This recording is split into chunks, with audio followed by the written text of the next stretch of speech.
Good morning, gang. Happy Saturday. Okay, so last time you have to hear me say this.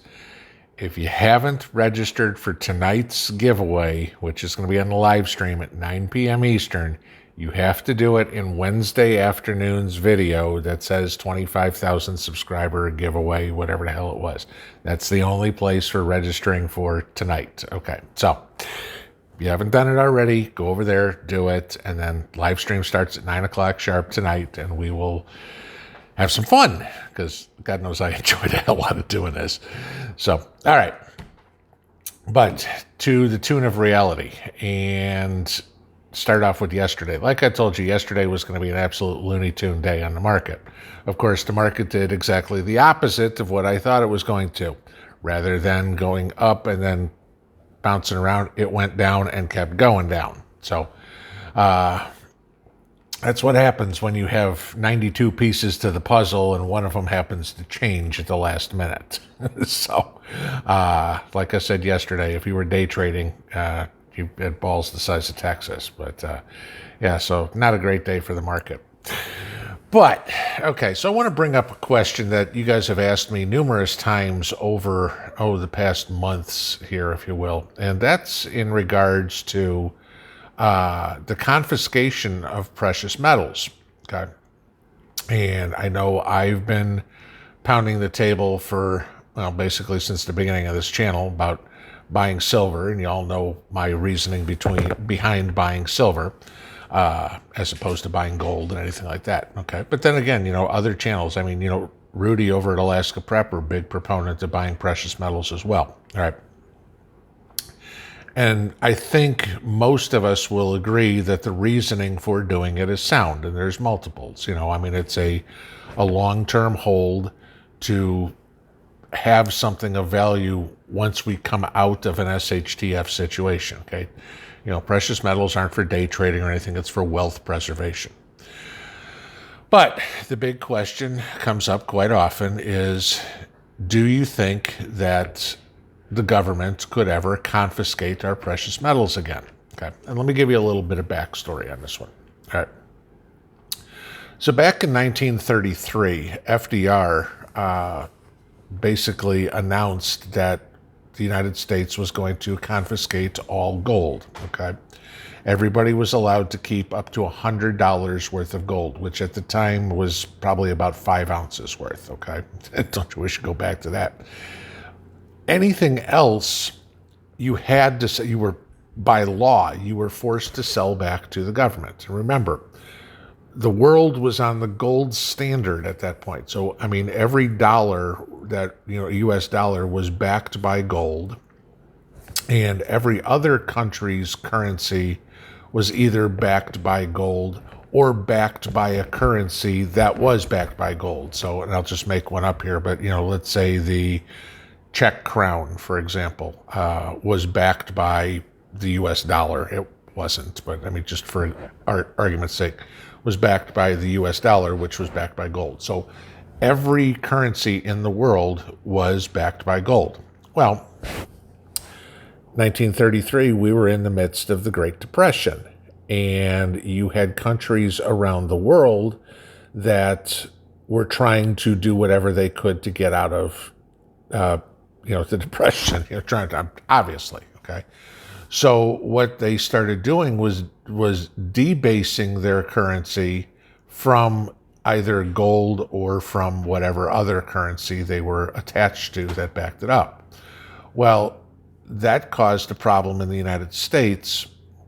And so what you had happen was FDR issued a executive order to confiscate, for all intents and purposes, all the gold in the country. All right. And people were required, if you will, to sell whatever gold they had, like I said, above about 5 ounces, to the government at $20.67 an ounce. Okay. Again, don't you wish you could be buying gold at that price? We're getting buy silver at that price. Okay. Well, if you didn't, the penalty, again, back then was $10,000, which is equivalent to about 250 now, 250,000, I'm sorry.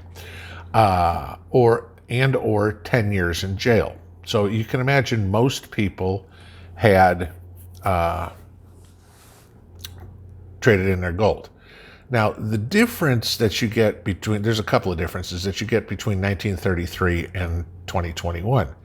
In 1933, the population of the United States was a little more than 100 million. Now we're almost at 350 million. So, 3 times the population.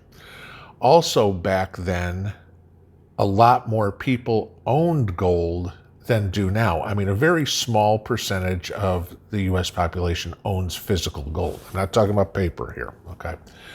But, a lot of people, you go back to the 20s, and people would have a $20 gold coin, okay? 1 ounce of gold is about $20. So by confiscating all the gold at $20.67, what FDR did then was reprice the value of an ounce of gold to $35. Okay, they got it all in. I mean, imagine how easy this is. You take all the gold in at $20.67, and then the next morning you wake up and say gold is now worth $35 an ounce. Well, great. There's now $14.33 in profit per ounce that the government's now just created. Sound familiar? Okay. So that all worked fine, and most people did turn in their gold, if you will. All right. Well, then we were on the gold standard, or gold was illegal, if you will, up until Jerry Ford. Nixon got us off the gold standard, and then Jerry Ford made it legal to own gold again. So you went for the better part of 40 years where, as an American, you could not own gold. All right. So that's kind of a little bit of the backstory. So since the mid-'70s now, you've been able to own gold, okay? And there's been no limit. You can own Fort Knox full of gold if you want. All right. So could it be possible that gold could be confiscated again? Now, like I said, only a tiny fraction of the population now owns gold, okay? And, for the most part, most people have probably even never held a gold coin in their hand, all right? That, like I said, that wasn't the case in 1933, okay? So you're not going to be able to do it because it tripled the population. And again, it goes into the same logic that I use on confiscation of guns. All right, it's just not feasible. They're not going to go knock on every door of every house in the country and go, Mr. Jones, do you own any gold? Nope. Mr. Smith, do you own any gold? Nope. I mean, it's just not feasibly possible. Okay. And again, we could use the joke, I lost it all in a boating accident. We've heard that. Okay.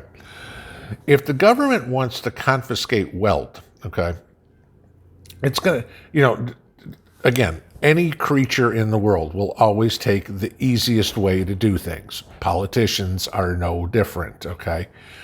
They just make the easiest things as difficult as possible. So if the government wants to confiscate wealth, they're going to do exactly what they're already doing, printing money, okay? It's debasing the currency, and we talked about this with the dollar index yesterday, that we're about 91.91. I didn't look to see where we closed today, but I think it was relatively stable. But if I do look real quick, I can tell you here, the dollar index finished actually went up at 92.32, okay? So printing money is a lot easier for the government to, if you will, steal the wealth of people. But that does not mean that gold owners are in the clear, all right? What I think would happen is that the government would wind up trying a different kind of trick on us all, okay? And that would be taxing windfall profits. Now, I'm not talking capital gains or anything like this, okay?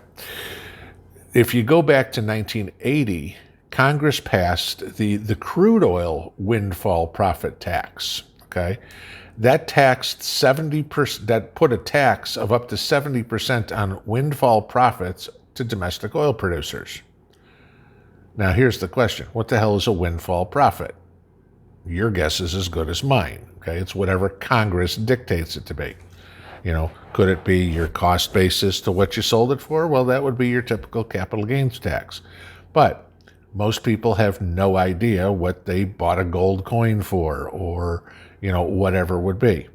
So the government will create some sort of fictional number. And let's say the price of gold went from the 1700s now, let's say it goes to 3,000, okay? And the government's going to say, okay, we're going to tax you on $1,000, 70% on the price of anything from 2,000 to wherever the price is. And they'll just set a random number. And if you bought your gold at, $20 in 1933, great, you're wonderful. If you bought your gold the day before and it was $29.95 and you made $5, but now you're going to pay taxes on $1,000. Okay, that's how they'll wind up doing something like that. All right. Completely arbitrary. They're just going to pull a number out of the hat. Okay. It's basically just a big trick to how to do it.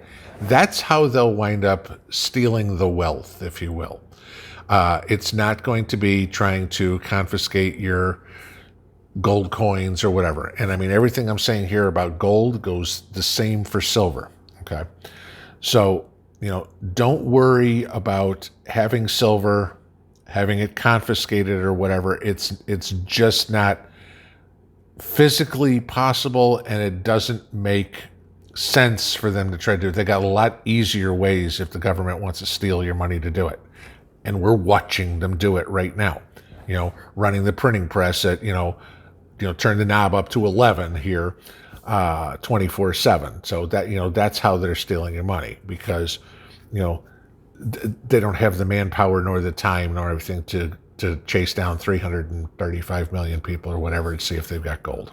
So don't worry about owning precious metals right now. Keep it in your safe, keep it in your shoebox, whatever you keep it in. Don't keep it in a safe deposit box. That kind of defeats the whole purpose. Okay, you want to have that physical. The reason you have it physical is because it's on hand. You don't want it locked up somewhere where you can't get to. Oh, which does bring back one other thing. There was a rumor, and it still persists every once in a while, and it's probably going to come back here pretty quick, about FDR writing something in that executive order that the U.S. government was going to seize all safe deposit boxes in the United States to check them for gold. Okay, again, this is back in 1933. This was a rumor that got started back in the 70s. It was not true. And I think it was 2003 or whatever, somebody added silver to that. There is no truth to this whatsoever. It's just a rumor that was going around like crazy. Of course, this was, the silver part got added when the internet came about. But no, there is no truth to that. So even though you're hearing stories about some safe deposit box company in a strip mall out in California that, the feds raided and confiscated all of it, that was because they were looking for drug money. That wasn't they were looking for gold. But anyway, don't save your silver, don't save your gold in a safe deposit box, because if the banks close, you don't have access to it, okay? This is something that you want to keep close at hand in your house, where you have access to it. So, okay, that was what I kind of wanted to talk to you guys about today, because I've had the questions quite often about seizure. Don't expect it to happen. Is it possible? Sure. And Martians landing on Earth is possible, okay? Is it probable? No, okay? There's too many easier ways for the government to steal your money, so rather than go through all of that. So, all right, guys, we'll see y'all tonight. I got a deck I got to start rebuilding. Have a good one, y'all. Pinball out.